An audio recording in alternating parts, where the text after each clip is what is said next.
If you're anything like me, you have a stack of unread leadership and business books sitting on your nightstand, or actually for me, they're just below my desk sitting at my left foot. That's on top of newspaper articles, YouTube videos, podcasts, all claiming to tell you the one thing you need to know to be a great leader. But the real truth, most of these books all say the same thing. But in today's video, I wanted to go over the 14 books that have really changed my perspective on work, on teams, and on leadership. Are you ready? Here we go. The Opposable Mind by Roger Martin.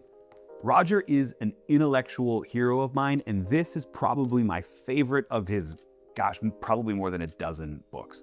The core idea is what he calls integrative thinking, that in a world where leaders have to make all sorts of decisions that should entail trade-offs, the most strategic leaders figure out how to combine or integrate those trade-offs so that you get the yes and, the both and the best of what should be two different strategies combined into one. This book really changed my thinking around strategy. If you come from the traditional world of business schools, we teach you that you can basically be the low-cost leader or differentiated in some way. And then we apply that either or thinking to almost all of our strategic choices. But today when I work with leaders, I try and encourage them to find the yes and, find the both and, find the unthought of third door that creates all sorts of possibilities. The Culture Map by Erin Meyer. This book has shifted my thinking on how I approach cultural differences. And in fact, I very rarely work with an international client before I brush up on my culture map and where I sit and where they might sit. The big idea here is that every single culture can be mapped along 8 cultural dimensions. But I want to underscore that word, dimensions. These aren't binary choices. We covered the folly of binary in the first book. Instead, every culture exists along a spectrum, and where you sit and how you observe that other culture determines your overall take and also how you should best interact with someone from that culture. Ever since the pandemic, we've seen a massive increase in remote teams and geographically dispersed international teams. There's not a lot of employees left who don't have to understand how to work multiculturally, and this book is the manual for working multiculturally. The Coaching Habit by Bungay Stanier. I've known Michael for a number of years, and this single book is like his opus. At the core of it is that every manager needs to be a coach, and that's difficult because most managers default to giving advice instead of asking questions that lead their people toward the solutions they need to discover for themselves. Michael outlines 7 powerful questions you should be asking, from opening questions like, "What's on your mind?" to trick questions designed to get more out of your people like, "And what else?" Each of these questions are designed to help someone analyze the problem for themselves and uncover possible solutions. The truth is, if you as a leader did more coaching, you'd find that you have to give a lot less advice and you'd have a lot less on your plate. I use these questions on calls with clients or preparing for speeches or even just meeting people afterwards to kind of uncover what's really going on in their industry. They've helped me learn tremendously and made me not only a better leader myself, but a better coach to other leaders. What Got You Here Won't Get You There by Goldsmith. Marshall is a mentor of mine, and this is the book that really broke through for him, and no surprise because it's a breakthrough idea. At the core of it is the concept that as you rise through the ranks as a leader throughout the organizational chart, you will eventually get to the point where you're not promoted for your technical skills anymore, you're promoted for your people skills and your strategic skills. Perhaps the biggest takeaway for me is that I needed to stop focusing on being right all of the time. Being right and having the answers is what gets you so far, but being effective and making sure that the team can find the best possible answer, even if it didn't come from you, that's what makes you a great leader. Team of Teams by General Stanley McChrystal. General McChrystal was the leader of the Joint Special Forces operation in Iraq and Afghanistan, and in that time faced a true dilemma I think pretty much any leader of a large organization faces. They weren't nimble enough. There were too many different units, too much of a hierarchy, and outside of the formal chain of command, people weren't trading information fast enough. So instead of trying to be these divided out teams, McChrystal came up with this idea that they needed to be a team of teams, that everybody needed to know people in those other teams, and that information needed to flow more freely. Now, One of the other reasons I love this book is that it opens with kind of a history of management thinking that even though I wrote a book on kind of the history of management thinking, this one outlines it better. I don't know if he wrote it or a ghostwriter wrote it, but it's probably the best way to very quickly get up to speed on where we've been thinking about leadership and then what needs to change. The no a-hole rule. Can we say The No A-Hole Rule by Robert Stutton. Robert is a genius professor of organizational behavior who I've looked up to for a long time, and beyond the title, this is one of my favorite books. Why? It's the definitive argument against high performers who are also toxic to the team. Yeah, in the short term, they might do some great work, but over time, they are going to drag down the team and the whole organization. And that's why smart leaders have zero tolerance for people who are a-holes. This book came out almost 20 years ago, and sadly, not enough people have read it. There are still far too many toxic people who we excuse away because they hit their numbers, they do great work. But if they're doing great work at the expense of everyone else's ability to do great work, well, we need to make a new rule, a no a-hole rule. Radical Candor by Kim Scott. I love this book because I hate the compliment sandwich. You know what I'm talking about, right? If you're gonna give someone constructive criticism, you need to sandwich it in there between two totally unrelated concepts. And while I appreciate the idea that good constructive criticism, good leaders balance care with constructive feedback, people see through it right away. In fact, most leaders don't even attempt that. They just default to being a criticizer or being someone who cares so much they never give any positive feedback.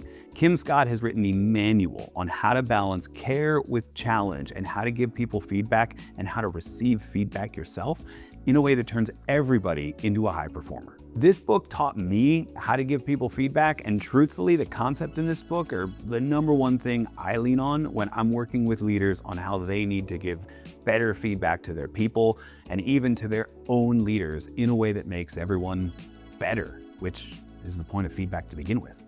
Good to Great by Jim Collins. This might be the most controversial pick on my list. I mean, this is a 1 million+ copies sold bestseller, and yet halfway intelligent people love to rag on it. Why? It's a multi-decade study of companies that made the leap from being good to being great. And when you fast forward 20 years, not all of those companies are still great. That's not really Jim's fault, though. That's the fault of new CEOs who changed the strategy and screwed it up. Inside of this book are concepts like the hedgehog concept for discovering what that one true core driver of growth is, the flywheel effect for how to make those drivers compound, and even level 5 leadership that balances ambition for the company with personal humility.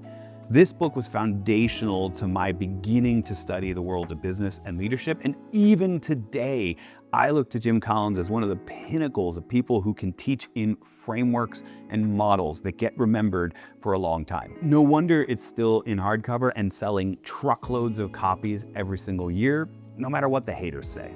Creativity Inc. by Ed Catmull. Ed Catmull was one of the co-founders of Pixar, and truthfully, I don't tend to like CEO memoirs, those big how I did it about a CEO talking about how he, let's be honest, too often it's he, never failed and was always a genius. That's not this book. This book tells the truth about what it's like to lead a creative organization and what it's like to create teams of people where failure is safe to talk about and learn from, where great ideas can come from anyone, and where every idea needs to go through a process of care and refinement before it's shaped into something great. My favorite idea in this book is the concept of the brain trust, a team of people that Ed put together early on that stayed with a film to bring it from what he would call the worst idea ever into an Academy Award-winning film. I've taken that idea and I've applied it to my own life in a variety of different ways, although I still haven't won an Academy Award. The Culture Code by Daniel Coyle. Specifically here, the Daniel Coyle one. There's another book called The Culture Code, which is good, but not as good. This was the book that really opened my eyes to the idea that talent doesn't make the team makes the talent. That the culture of the team, the habits, the norms, the behaviors are what determine whether or not a team is going to be successful. Moreover, that culture is built in the everyday, that it's something we need to not just build once and then take our foot off the gas on, but something we need to monitor all of the time. And I think that's especially important in a world of remote and hybrid work where we're not seeing everyone Every day, we can't allow culture to just grow organically. It has to be something that's built deliberately, and high-performing teams, it's always been something that's built deliberately. In many ways, I look at my most recent book as kind of the 2.0 of this culture code book. That's why I like it so much. Leadership and Self-Deception by the Arbinger Institute. This is probably the only book on the list that was like written by committee, but it actually worked out. The core idea of the book is that at the heart of pretty much all leadership failures is self-deception, or a lack of self-awareness. And because of that lack of self-awareness, we deny empathy to other people and treat them not like people, but like objects. When something goes wrong, we blame others too quickly. And when we're looking at a problem where constructing an us versus them narrative is too easy, we take it more and more. We live in a highly polarized time, and what that really means is that too many of us are self-deceiving ourselves. And we need to break out of that and grow a little bit more empathy, not just to be better leaders, but to be better humans. The Leadership Challenge by James Kouzes and Barry Posner. One of the coolest incidents in my career was getting to meet Jim Kouzes for the first time. I love this book. I've loved this book for a very long time. When I was a young graduate student training to become a professor, I was obsessed with the concept of transformational leadership. I mean, why wouldn't every leader want to be a transformational one? But the research wasn't all that practical. It didn't really teach you how to apply it until this book. This book transforms all of the mysteriousness into a set of practical tools, like modeling the way and inspiring a shared vision. And beyond just laying out those platitudes, it's filled with case studies, examples, and simple things you can do to start acting on each of what they call the 5 practices of exemplary leadership. I'll tell you a fun story. This is the 7th edition of the book, and Jim actually emailed me to ask my feedback on the book, which was like super humbling, but there's actually a few things in the intro that I didn't like, and I wrote him and told him as much. And true to form, both Jim and Barry talked about it, considered it, and came back to me telling me the changes they would make. That's not just good authorship, that's great leadership that was willing to hear every single voice and create a book that truly is for everyone. Switch by Chip and Dan Heath. I'll let you in a little secret. As soon as either Chip or Dan Heath write a book, I pre-order it. It's one of the first things they do, like drop everything. The new Heath book is here. But this is still my favorite. Why? It really introduces the concept that leading change is not just an exercise in logic. In every change effort, there is logic and emotion, and they use the model of an elephant and a rider. And you can have the smartest rider out there, but if the elephant doesn't want to move, nobody's moving. This book came out 15 years ago, and I'd argue it's even more relevant today. Why? Because change is even more constant today. And if you're still trying to lead a team through uncertainty, appealing solely to logic, trying to just be the rider and not talking about the elephant in the, well, I guess in this case, in the change, then your change effort is doomed to failure. But if you want to make sure that change leads the way you want to go, you're going to want to pick up Switch and figure out how to guide that elephant.